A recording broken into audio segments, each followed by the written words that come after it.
korupsyon dahil nga this weekend partner, papasok ang weekend, binigla tayo nung parang ito ang unang parang sort of public appearance ulit ni dating Congressman Zaldico mula nung siya ay umalis ng bansa, nag-resign bilang kongresista. Pumayat yung Ginoo. Oo. Kaya alamin po natin ang reaksyon ng Malacanang dito dahil sa inilabas po na two-part video statement ng dating kongresista ay kanya pong pinangalanan ang Pangulong Marcos at parang kinaladkad part dito sa issue po ng mga di umano'y korupsyon sa flood control projects. Kasama na po natin sa ating programa si Undersecretary Claire Castro mula po sa Presidential Communications Office, ang ating Palace Press Officer. Yusek, good morning po sa inyo. Good morning, Yusek. Welcome back. Yes. Good morning, Christian. Good morning, Victoria. Maraming salamat, Yusek. Over the weekend, nakita naman po natin ang pahayag at reaksyon po ng Malacanang dito sa mga sinabi ni dating Congressman Zaldico. First, siguro, Yusek, I'd like to know, ano po ang susunod na gagawin ng palasyo dito? Meron po bang plano ang Pangulo dahil po pinangalanan siya ng dating kongresista dito po sa issue ng korupsyon sa flood control projects?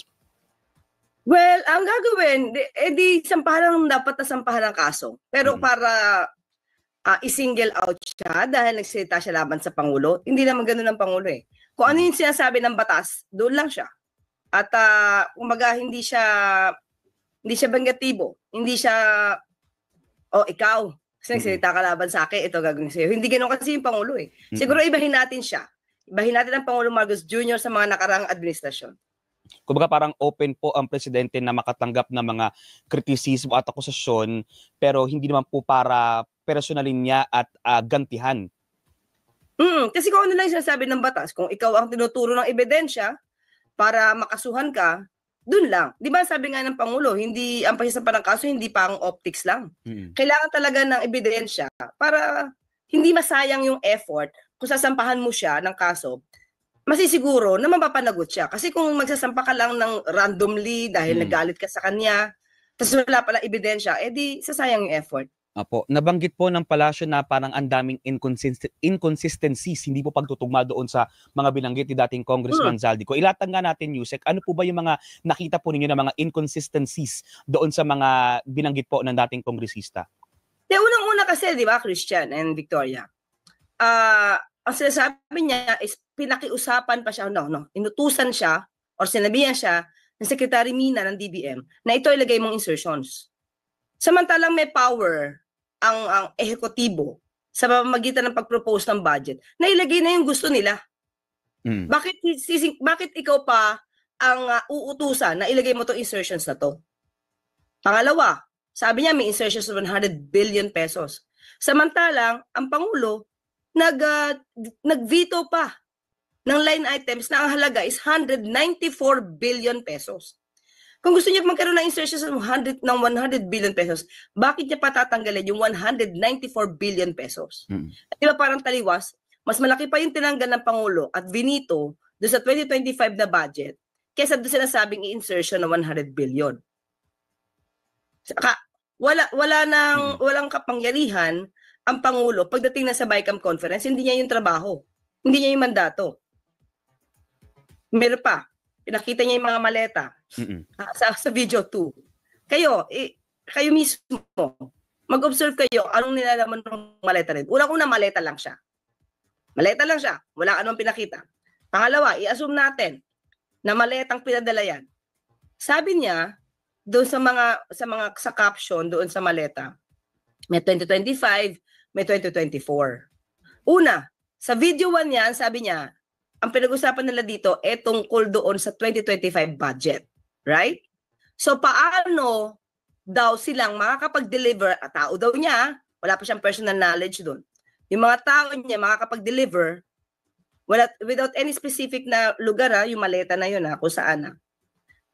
2024, paano sila makakapag-deliver di umano ng mga maletang ito? Noong 2024, kung ang pinag-uusapan nilang budget ay para sa 2025.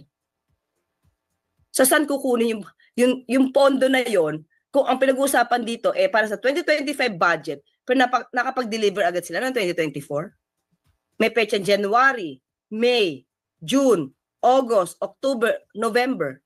At ang sabi niya sa video 1 niya ay nag-umpisa sila mag-usap ni Secretary Mina nung paumpisa yung BICAM. Ang BICAM conference noong 2024 para sa 2025 budget ay nag-start ng November 2024. So, yung timeline, 2024 pala kayo mag-uusap, pero nakapag-deliver ka na as early as January 2024. Pangalawa, meron siya nilagay, January 2025. January 2025, March ata na, and May 2025. So, paano ka pa makakapag-deliver kung as early as January 13, wala ka na sa posisyon bilang Appropriations Committee Chair? Wala kang power. So, doon pa lang sa timeline, sa mga pinapakita ebidensya, hindi nagtutugma-tugma. So, masyadong na-advance naman, ma'am. Tama ba? Ganun yung dating. Parang masyadong na-advance yung mga maleta kung November pa yung usapan for the BICAM. Hindi pa aprobado yung mismong budget. Oo. Tapos, January 2024, meron ka ng maleta. Di ba? Parang, sa aking palagay, yung gumawa ng script na yan, nagsalita lang tong si Saldico, may binabasa siyang script eh. So, nagbasa siya, tapos yung nag-edit niya, naglagay ng kung ano-anong ebidensya na hindi tumutugma sa kwento niya. Pero itong mga ebidensyang sinasabi niya, ma'am, sabi niya kasi, di ba hinahanapan niyo ako ng ebidensya? Ito, papakita ko ng mga maleta. Do you think may bearing yung ganitong mga pictures lamang ng maleta doon sa kanyang mga alegasyon? Sige, ilalagay kita, Victoria, sa pagiging investigador. Halimbawa, nasa DOJ ka. Kung ipapakita ba sa'yo yung maleta na yan, nagpo-prove ba yan ng pera? Wala. Pera. Maleta lang. Tapos yung date, mali pa. Kaya sabi nga natin, baka sa susunod na script nila, baguhin nila kasi nakikita natin paunti-unti yung mga kamalian nila. So kayo mismo, ako, hindi ko na ilalagay sarili ko sa pagiging DOJ Secretary. Halimbawa, may investigating prosecutor, titignan niyan, maleta. Ano na-prove niyan? Wala. Paninira. Gawagawang kwento. Ganun lang yun. At may part 3 pa raw, ma'am, itong video na ito. Baka ayusin na nila yung script. Nag-warning na nga ako nung di ba, Christian? Yes, you said. Sabi ko, may part 2. Baka baguhin nila yung script nila, lumala. Mas lalong nalubog sa kumunoy ng kasinungalingan si Saldico. Pero how is Malacanang preparing, if ever, for the part 3 video dito sa kanyang mga possible na allegation pa uli, ma'am? Kung first video pa lang, second video pa lang, kitang-kita mo ni kasinungalingan. Hindi lang tayo nagsasalita dito, ha, Christian and Victoria. May mga eksperto na ang mga ekspertong ito karaniwan pa ay kritik ng Pangulo. Sila mismo nagsasabi na yung ginawa ni Saldico ay walang kakwenta-kwentang kwento. Hindi makatotohanan. Imposible. So, di ba, kami maaari pang sabihin na kasi kay Pangulong Marcos kayo eh. Pero may mga tao yung neutral, yung iba kritik pa, nagsasabing walang ebidensya si Saldico, gusto lang talagang magsabit para mawala sa kanya atensyon. Samantalang sabi nga natin, nagsusumigaw yung ebidensya ng kanyang mga ari-arian. Dapat sa kanya. Ano po ang nakikita po ng Malacanang na maaaring motibo o dahilan po ni dating Congressman Zaldico sa biglaan po niyang pagsasalita ng ganito, given the fact na he was given enough time na umuwi, magpaliwanag, humarap sa mga opisyal, and yet dito po niya idinaan yung kanyang sagot sa mga batiko sa kanya? Una, Christian, kasi kapag hindi ka nagsalita under oath, wala kang salaysay na under oath, lalabas yan, wala kang masyado pananagutan eh. At ano ang magiging saysay nito kung wala kang tapang na bumalik sa Pilipinas at magsabi ng ganyan mga kwento? Ikaw nagtatago, ikaw na wala kang ebidensya, ikaw na pinoprosecute ngayon dahil sa mga ebidensyang leading to you, ikaw pa ba ang maghahapon sa mga investigador dito na imbestigahan niyo yan. Hindi ba ikaw yung iniimbestigahan and you were given your due process? Pero ikaw yung wala, ikaw yung tumalilis, ikaw yung ayaw magpakita. So anong credibility ang maibibigay sa kanya kung siya mismo takot bumalik sa Pilipinas para magsalaysay? Sabi naman ng ombudsman, bibigyan siya ng proteksyon. Unang-una, sabi natin, ano pang pruweba mo tinatakot ka? Nasaan yung proof mo? Okay? Sabihin natin, i-assume natin, sinasabi niya totoo, bibigyan ka doon ng proteksyon ng ombudsman, bibigyan ka ng proteksyon ng gobyerno. So, wala tayong makikita ang dahilan para siya'y magtago. At nagsasalita siya nito para iwasan ang anumang mga akusasyon laban sa kanya at ituro niya sa iba. And yung timing din siguro, Yusek, kasi for the past weeks, kabi-kabila po ang mga protesta kontra korupsyon. Sa tingin po ba ninyo ay, kumbaga, ginamit din na strategy ito ng dating kongresista para mag-spark palalo ng public outrage yung kanya mga posible pong sasabihin sa kanya mga pahayag? Sa personal ko to personal ko nakikita, ginamit siya. Dahil vulnerable siya ngayon na dahil sa sitwasyon niya, mas madali siya may influence na dito ka na sumama sa amin. Pag ito natanggal sa pwesto ang Pangulo, okay ka na. Sino, hindi Yusek? Hindi ka na namin ipoprosecute. Para gano'n yung tingin ko. May ipinangako sa kanya. Tingin ko to, hindi ko masasabing katotohanan this is not a fact. This is just my opinion. Diba? Pwede mas madali siya ma-influence para matanggal ang Pangulo sa pwesto. At sino po ba, Yusek, ang maaaring nag-iimpluwensya ngayon kay dating Congressman Zaldico? Sino ba ang mga nagnanais mawala ang Pangulo? Sino ba ang nagsasabing mag-resign ang Pangulo? Diba? Sino ba ngayon ang nagsisimigaw na dapat mawala ang Pangulo dahil sa korupsyon na to? Well, in fact, sabi nga, nadinig natin, ang iba dyan, na yung height ng TVRI nagsimula kay dating Pangulong Duterte. So, kapag tinanggal mo ang Pangulo ngayon, pag tinanggal mo ang Pangulo ngayon, sino bang papalit? Ang papalit anak na magnanakaw. I hate corruption. Hindi ako nagmamakalinis. Marami rin akong nanakaw pero naubos na. So, wala na. Mismo si dating Pangulong Duterte ang nagsabing siya'y korap. Nagnakaw siya ng pera ng bayan at naupos na. Hindi niya makakaila ito. So, ito yung kino-quote ko dahil mismo si dating Pangulong Duterte ang nag-admit na nagnakaw siya sa kaban ng bayan. So, sino ipapalit mo? Anak na magnanakaw. Opo. So, are you saying, ma'am, sa inyong personal na pagtingin ay si VP Sara Duterte o yung nasa camp niya yung nang-impluwensya kay former Kong Zaldico? Basta, hindi ako magsasabi ng names, pero alam naman natin kung sino ang gustong magpatanggal sa Pangulo. Apo. Today, Yusek, sinong grupo to, di ba?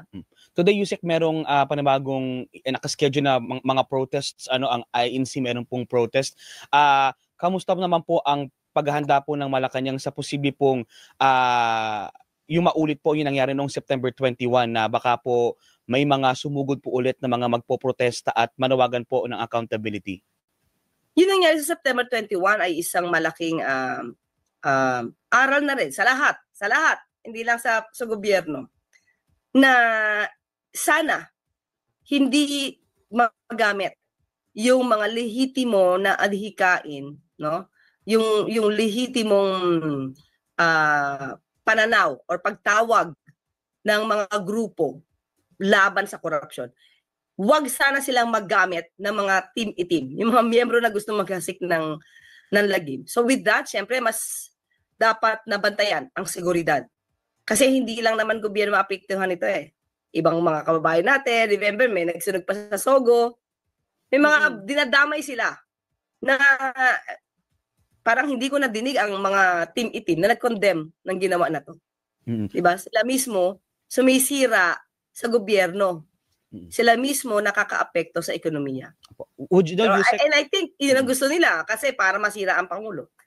Would you know, Yusek, kung magpapatupad po ba or nagpatupad ang palasyo ng mas mahigpit po na security ngayon dahil nga po sa mga nakaschedule na panibagong protests? Ang pagkakaalam ko, the usual na seguridad, siguro mas dadamihan lang ng konti dahil mas maraming tao na involved ngayon at mas maraming taong dapat na maprotektahan. So, yun lang yung sa akin. Kasi it's the usual, kapag may ganyan nangyayari, kailangan lang pagpreparahan. Yusek, balik po ako kay Zaldico. Possible ba na hanggang kanya lang yung anomalya, yung nangyaring korupsyon, meron siyang higher, merong boss. Particular, may mga nagtatanong bakit hindi parang nasisilip masyado yung kay former Speaker Martin Romualdez.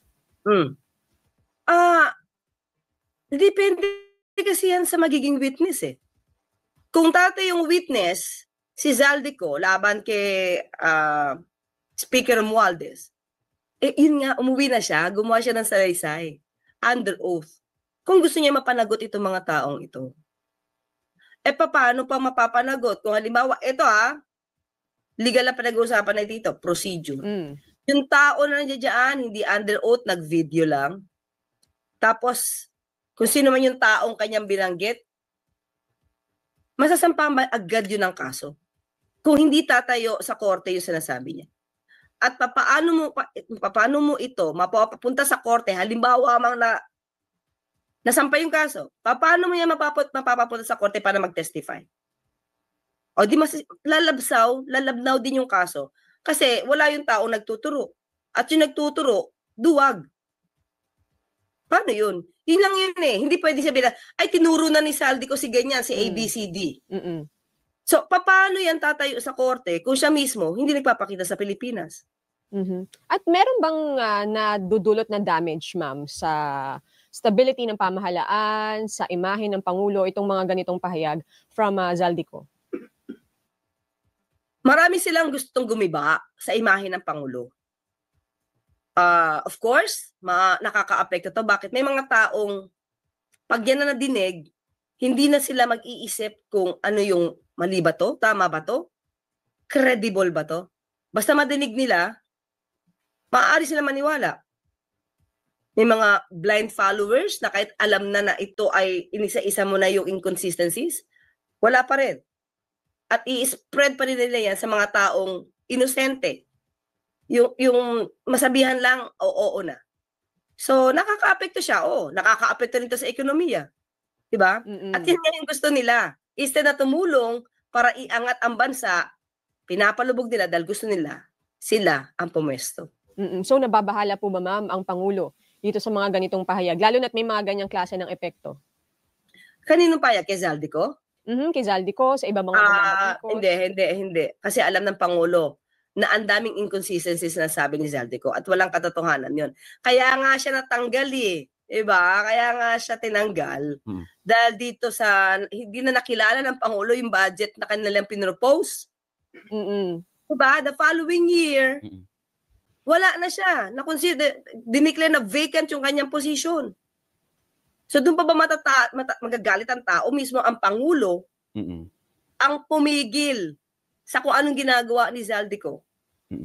On that point, ma'am, dun sa first video ni Zaldico, sabi niya, paano hindi alam ng Pangulo? Bakit siya magugulat? Sabi niya, nagulat daw siya dun sa itsura nung budget. Pangulo siya. Sa kanya, ini-inform siya sa mga ganyang bagay. Ano lang po ang reaksyon niya dun? Nagulat nga, kaya nga nag-veto Nag-veto siya, di ba? 194 billion pesos. As compared sa 100 billion pesos. Kung ikaw nagpa-insert, bakit mas malaki pa yung tinanggal mo? Di ba? Logic lang din eh. And at the same time, bakit naman nagpapa-insert pa ang Pangulo ng 100 billion kung kaya naman nilang gawin to sa proposed budget? Sila na yung gagawa. Bakit kailangan pa yung tulong mo? So, yun lang, di ba? Napaka-illogical na kailangan ka pantapikin, gawin mo to 100 billion. Kung kaya naman nilang isingit mismo sa kanilang programa. Sa NEP mismo. So, mahirap intindihin yung sinasabing kwento ni Zaldico. Pero kumbaga, ma'am, even though the budget emanates from Malacanang, may part or may phase ng budget process na hindi na ang Pangulo ang main na hawak. Tama po, kasi dumadaan siya sa Kongreso. Yes. Kasi yung BICAM, yung insertions na yan, mga lawmakers na gumagawa niyan. Kasi yung NEP, kumpleto na yan eh. Ibig sabihin pinag-aralan yan, ito lang yung budget na kailangan namin. Bakit biglang lumobo? Through insertions. Diba? Samantalang pwede namang ilagay na, halimbawa, may kailangan si Pangulo, 100 billion. Ilagay na. Ilagay na mismo sa proposed budget. Ma'am, doon lang po sa mga statement na balikan ko lang din po si Speaker Romualdez para lang din po siguro ma-settle. Doon sa statement na pinoprotektahan si Speaker Romualdez from all of this dahil pinsan, etc. Ano lang po ang masasabi ng Malacanang? Propaganda yan. Yan ang gusto ng palabasin dahil alam naman nila na yung Pangulo walang sinisino. Ilang beses ba sinabi ng Pangulo, No, kung saan magli-lead ang evidence, wala tayong magagawa kundi sampahan ng kaso. Kahit sino pa yan, kamag-anak pa yan. May sinabi pa ang Pangulo. Hindi ba kapag kaalyado niya ang nadawit, ano sabi niya? Ay, hindi ka nakita kaalyado. So, lagi yan ang ginagawa nilang propaganda para masira ang Pangulo. Dahil pinsa niya yon. Ano ba sabi ni Pangulo? Walang kamag-anak dito.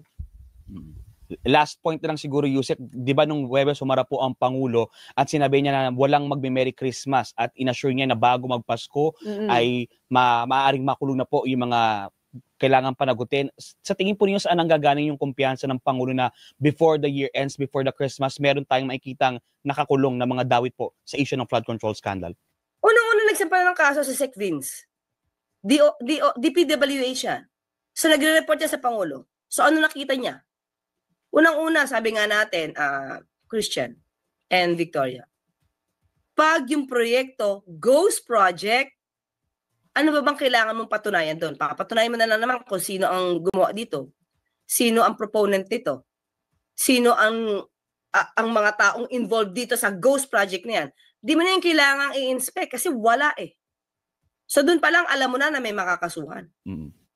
Diba? Ebidensya pa rin ang pinanghuhugutan ng Pangulo. Oh, pero given, ma'am, na ang tagal din naman talaga ng ating judicial process, kakayanin ba within the year?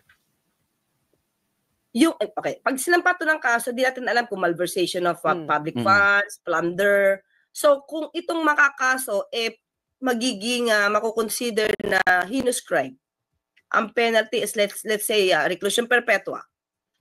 Pag kasampa ng kaso niyan, warrant of arrest agad yan. Pag warrant of arrest yan, detain agad yan. That's the time na mag-file na silang petition for bail kung i-allow sila. Kasi kapag ang penalty, no bail recommended, kulong agad yan. Habang nililitis yung kaso. Habang nililitis yung kaso. Okay. All that, Yusek, maraming salamat.